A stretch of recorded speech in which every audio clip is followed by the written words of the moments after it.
In 1965, Robert McNamara sat in the Pentagon and did the math. He had numbers for everything: body count, tonnage, kill ratio, sorties per day.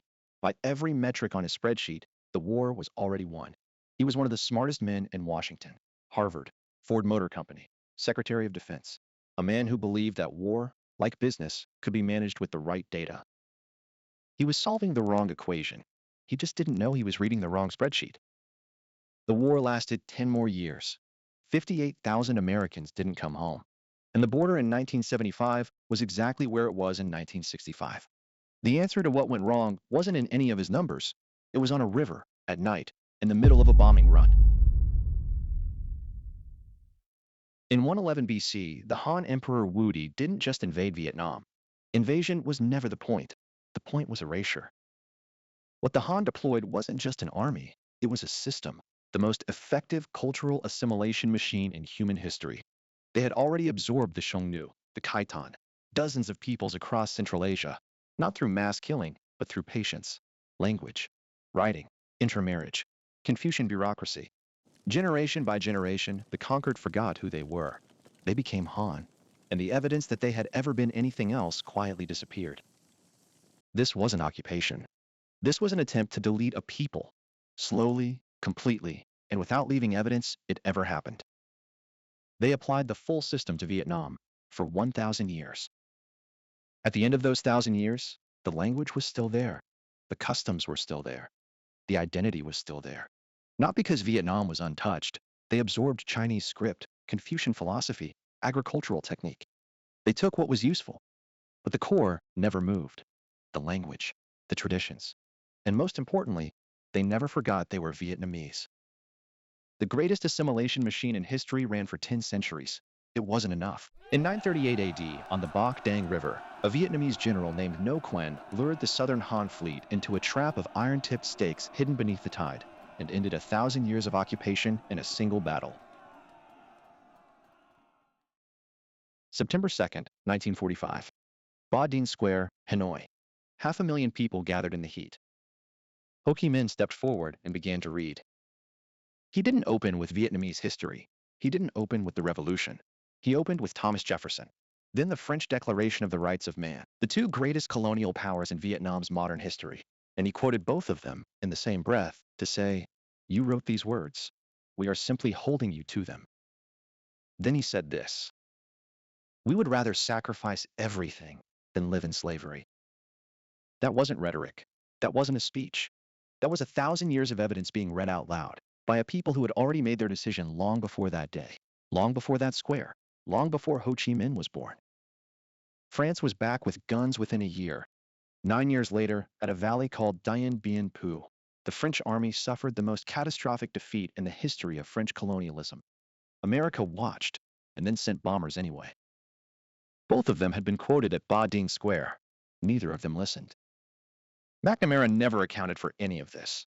He was calculating a variable that had already been decided, not in 1965, not in 1945, but 1,000 years before he opened his spreadsheet. You cannot calculate an enemy who has already priced in their own death. 3 moments. 3 people. No statistics needed. In 1964, a 24-year-old electrician named Nguyen Van Troi had been married for 19 days. When he heard that Robert McNamara, the architect of the war, the man with all the spreadsheets, was flying into Saigon, he volunteered to plant a bomb under the bridge McNamara's motorcade would cross. He was caught. He was sentenced to death. His execution was filmed, with international press watching. When they came to cover his eyes, he refused. "Let me look at my country one last time." When a priest came to offer absolution, he refused. "I have committed no sin. It is the Americans who have sinned." As the firing squad raised their rifles, his last words were, "Long live Vietnam." McNamara outlived him by 45 years, and spent those years trying to understand what went wrong. Pain only works when survival is the highest priority. It fails completely when something else ranks above it. Nguyen Van Troi had already ranked his priorities. 19 days into his marriage, he had made his calculation. McNamara understood numbers. He never understood decisions like that. The same calculation was happening on the Thach River in 1972. For 81 days, American B-52s dropped bombs over the Quang Tri Citadel continuously, not in waves but like rain, around the clock. Every night, hundreds of young soldiers swam across the river to get inside. The river was full of bodies. The bombers were overhead. They knew the probability of making it back across was close to zero. They swam anyway. It wasn't rage. It was duty. Westmoreland had a word for this. He called it fanaticism. He was wrong. Fanatics don't think. These men calculated exactly what they were doing and decided it was worth it. That decision had already been made before they hit the water. And then there was the trail, the Ho Chi Minh Trail. Not a single road, but a network of thousands of kilometers threading through jungle, through Laos and Cambodia, carrying supplies and soldiers from the north to the south. Every American strategist knew that cutting it would end the war. So they tried. 8 million tons of bombs, more than the entire combined tonnage of World War II, all fronts, all 6 years, dropped on this one supply line. They used electronic sensors, defoliant chemicals to strip the jungle canopy, reconnaissance aircraft running around the clock. And after every bombing run, tens of thousands of people came out with shovels, mostly women. They filled the craters. They rebuilt the bridges.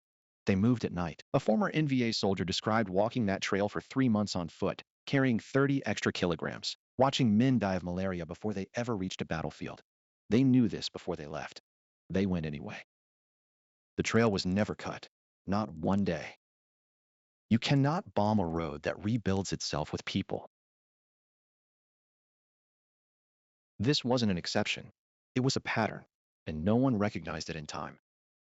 The Han Dynasty ruled Asia for 400 years and spent 1,000 of them trying to erase Vietnam. It wasn't enough. The Tang came next, the golden age of Chinese civilization, arguably the most cultured empire on earth at the time. Not enough. Then the Song, who had invented gunpowder, the printing press, and the compass, the most technologically advanced society in the world. Not enough. Then the Mongols, the largest land empire in human history, fresh off conquering Persia, Russia, and Poland. They came to Vietnam 3 times. 3 separate invasions, each one larger and more confident than the last. They lost all 3. The Ming didn't just invade. They attempted the most systematic cultural erasure since the Han. 20 years of burning books, banning the language, deporting the educated class.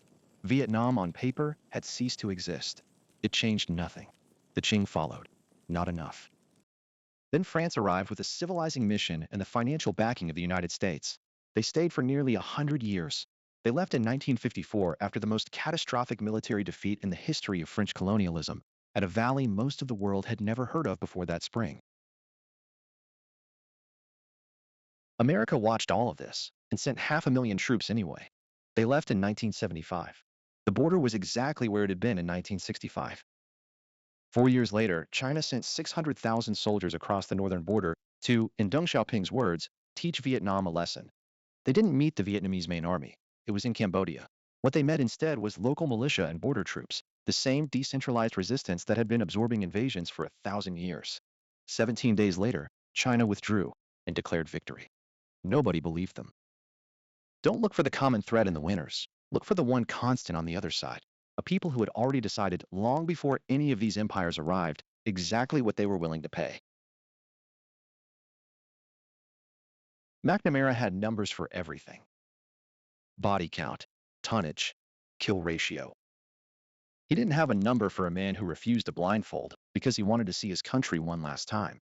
He didn't have a number for soldiers swimming through a river full of bodies in the middle of a bombing run toward near certain death. He didn't have a number for a woman filling a bomb crater at dawn, knowing another bomb would fall before dark.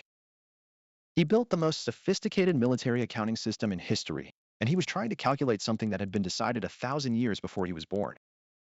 In 2003, near the end of his life, McNamara sat in front of a camera and said, "We were wrong, terribly wrong."